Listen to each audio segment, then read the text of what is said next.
MCD के कानून के तहत आपने नोटिस दिए नहीं दिए, अगर नहीं दिए और अब आप झूठ बोल रहे हैं तो ऐसे किसी भी व्यक्ति को बख्शा नहीं जाना चाहिए। उसके खिलाफ बाकायदा कड़ी कानूनी कार्रवाई होनी चाहिए, एफआईआर दर्ज होनी चाहिए, अरेस्ट करके जेल भेजा जाना चाहिए, नौकरी उसकी खत्म होनी चाहिए। जेल में बंद है, उन्हीं का नाम लिखा गया और उन्हीं के घर ढा दिए गए, और इसके अलावा जो व्यक्ति वहां है ही नहीं, जो व्यक्ति हॉस्पिटल में एडमिट है, उसी का नाम एफआईआर में लिखा गया, उन्हीं के घर ढा दिए गए। ये सब कुछ एक सोचे समझे साजिश के तहत है और एक समुदाय विशेष का सीधे सीधे कहो ना, मुसलमानों को निशाना बनाया जा रहा है, गरीबों को निशाना बनाया जा रहा है, जो अपने नेता के मतलब कहने पर किसी को भी किसी का भी घर उजाड़ देते हैं, गरीब हो अमीर हो, कुछ भी, कुछ नहीं, और अमीर क्या, गरीबों को ही उजाड़े जा रहे हैं। और ईमानदारी से अगर बुलडोजर चलाने की बात है, मैं दावे के साथ कह रहा हूं आधी दिल्ली जो है ना पत्थर का ढेर बन जाएगी। ये स्थिति है। आप क्या बात कर रहे हैं भाई? जनवरी में नोटिस दिया गया तो कार्रवाई अब क्यों हो रही है अप्रैल में?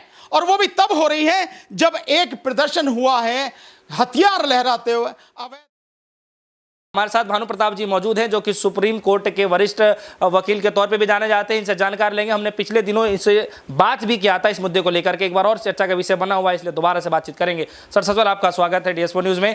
सर, सुप्रीम कोर्ट ने फिर से बड़ा निर्णय लिया है और ये कहा है कि यथाशक्ति जो भी है वो बनाए रखना चाहिए और 2 हफ्ते के बाद फिर से निर्णय लिया जाएगा, इससे पूरी फैसला सुनाया जाएगा।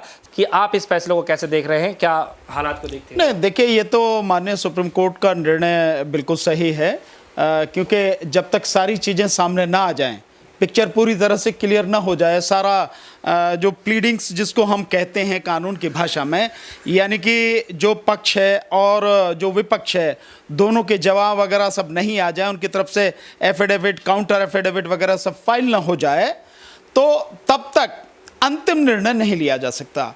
सो अभी यही प्रक्रिया है कि भाई जब तक ये सारे जो है मतलब एमसीडी को समय दिया गया है 2 हफ्ते का, और उन्हें जवाब देना है, और इस बात पर भी जवाब देना है कि सुप्रीम कोर्ट के आदेश के बाद भी ये सब तोड़फोड़ क्यों चलती रही, क्या कहानी है, सब चीज़ें, वो सारी चीज़ें क्लियर हों। और इसके साथ साथ ये भी चीज़ें हैं कि उनको नोटिस दिए गए या नहीं दिए गए, कब दिए गए, क्या कार्रवाई हुई जो अचानक एकदम ये बुलडोजर चलाएगा। तो ये सारी चीज़ों का जब एमसीडी की तरफ से जवाब आ जाएगा, देन उसके बाद में फाइनली मैं समझता हूँ हियरिंग होगी और उसके बाद ही कोर्ट का अंतिम निर्णय आएगा। तो ये तो एक लीगल प्रक्रिया है, सही है बिल्कुल। सर, सवाल यहाँ पर यह है कि जिस तरीके से सुप्रीम कोर्ट ने जो आदेश दिया था उसके बावजूद भी जो है 1 से 1.5 घंटे के करीब जो है बुलडोजर लगातार चलता रहा। लोगों के बीच से अब ये सवाल उठना शुरू हो गया है कि क्या एमसीडी पूरी तैयारी करके आई थी कि चाहे कुछ भी हो जाएगा हमारा बुलडोजर लगातार चलता ही रहेगा? नहीं, ये तो आप सीधे कहिए कि तानाशाही है। उन्होंने कह रखा हमें सरकार का आदेश है, वो तो बहुत सीधी सी बात है। देखिए, एमसीडी है, बिना ये सब किसके कंट्रोल में है? एमसीडी में बीजेपी का बहुमत है और बीजेपी की ही केंद्र में सरकार है। लॉ एंड ऑर्डर एंड यहाँ पे लैंड वगैरह जो है सारी चीज, ये सब उसके दिल्ली उसके सेंट्रल गवर्नमेंट के अंडर में है। तो ये जो सारी चीजें की गई हैं, ये बाकायदा केंद्र सरकार के इशारे पर या भाजपा सरकार के इशारे पर ये सब कुछ किया गया है कि तुम अपना काम करते हो, जो होगी सो देखी जाएगी, सुप्रीम कोर्ट में क्या होगा क्या नहीं होगा। ये बिना उसके सरकार के इतने खुला संरक्षण देने के नहीं हो सकता। ये संभव, किसी की भी इतनी हिम्मत नहीं है कि सुप्रीम कोर्ट का आदेश हो जाए और उसके बाद कोई भी कार्रवाई करता रहे।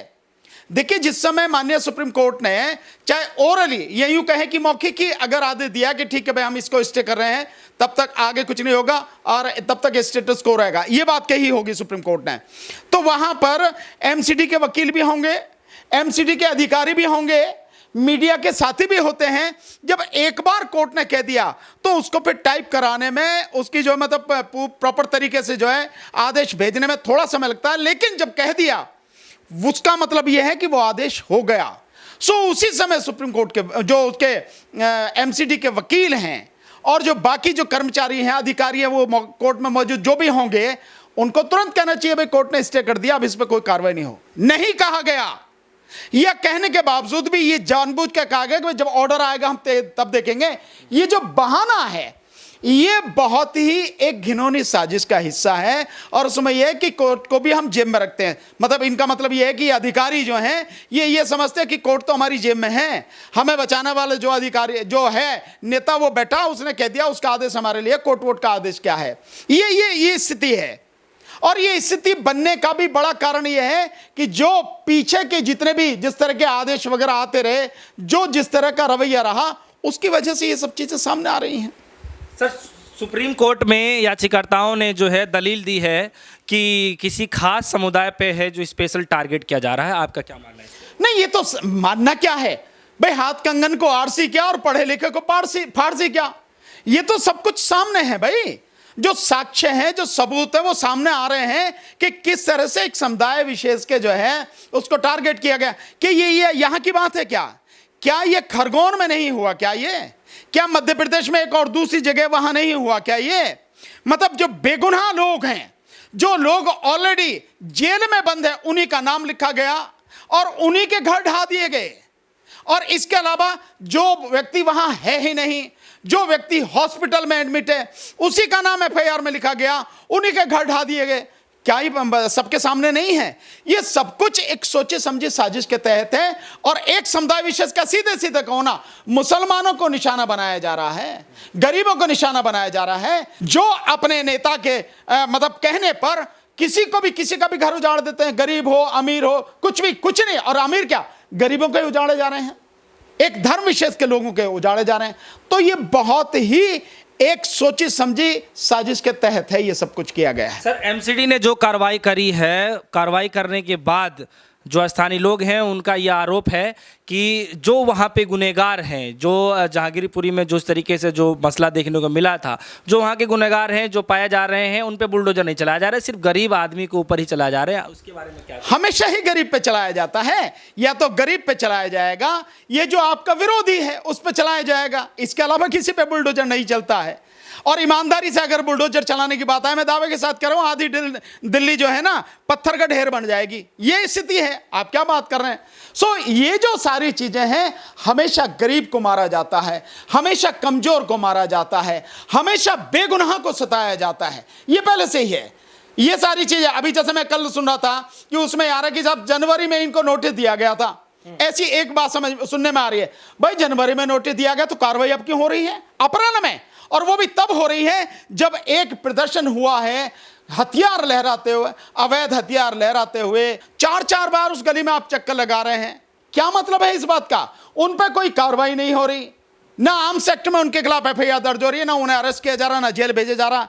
और जो बेगुनाह लोग हैं उनके घर ढाए जा रहे हैं, उनके खिलाफ मुकदमे हो रहे हैं, उन्हें बंद किया जा रहा। मैं माननीय सर्वोच्च न्यायालय से, सुप्रीम कोर्ट से एक मेरा निवेदन रहेगा, इस बात की गहराई से जांच करें कि जब आपने आदेश दे दिया उस सब के बाद भी कैसे तोड़ा गया, इसको गहराई से जांच करें। और जो भी अधिकारी दोषी हो, एक भी बचना नहीं चाहिए। कोई भी हो, कितना भी बड़ा हो अफसर और कितना भी छोटा हो, एक भी बचना नहीं चाहिए, बहुत जरूरी। दूसरी बात यह कि जो आपने तोड़े हैं उसके लिए बाकायदा आपने कानूनी प्रक्रिया अपनाई नहीं अपनी है। आपने नोटिस दिए नहीं दिए, एमसीडी के कानून के तहत आपने नोटिस दिए नहीं दिए। अगर नहीं दिए और अब आप झूठ बोल रहे हैं तो ऐसे किसी भी व्यक्ति को बख्शा नहीं जाना चाहिए। उसके खिलाफ बाकायदा कड़ी कानूनी कार्रवाई होनी चाहिए, एफआईआर दर्ज होनी चाहिए, अरेस्ट करके जेल भेजा जाना चाहिए, नौकरी उसकी खत्म होनी चाहिए, तभी इनको सबक मिलेगा। अन्यथा अगर इसको ढीला छोड़ दिया कोई फर्क नहीं पड़ेगा, ऐसे करते रहेंगे अधिकारी।